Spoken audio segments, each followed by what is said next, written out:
Hello guys, আজি ভিডিঅ'টোত আপোনালোকে গম পাব যদি আপোনালোকে কন্টেক্ট সেভ কৰিছে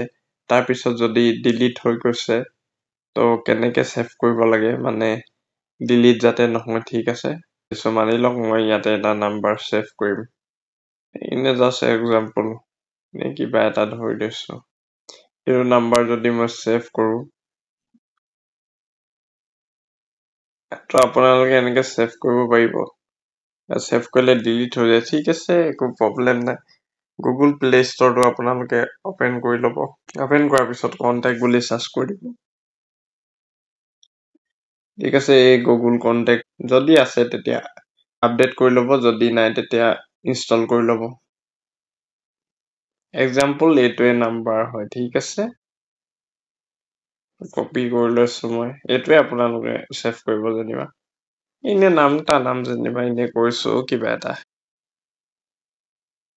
ঠিক আছে 91 টো কাট কৰি দিব লাগিব এটোটো 91 থাকে বাৰু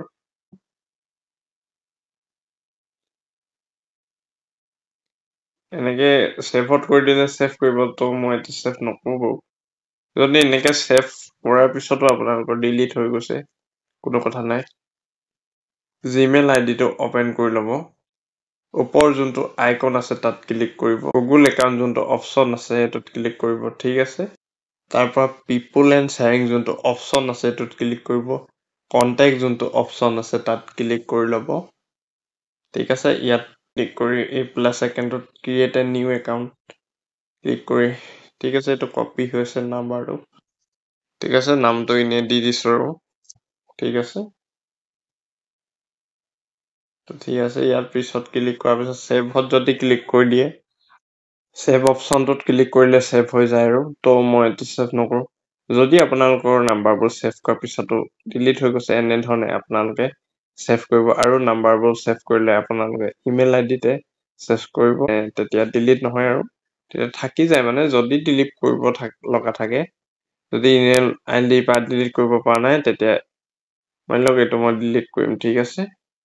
এনেকে ক্লিক কৰি হেই এনেকে সিলেক্ট কৰি থ্ৰী ডটত ক্লিক কৰি ডিলিট কৰিব পাৰে তেতিয়া আপোনাৰ 30 দিনলৈকে ৰিকভাৰি কৰিব পাৰে এটো আছে আপোনালোকে ইয়াত ক্লিক কৰি ডিলিট কৰি দিব পাৰে যদি ডিলিট হোৱা নাই ঠিক আছে এনে ধৰণে কৰিব পাৰে আজি ভিডিঅটো ইমানে লগ পাম নতুন এটা ভিডিঅত ধন্যবাদ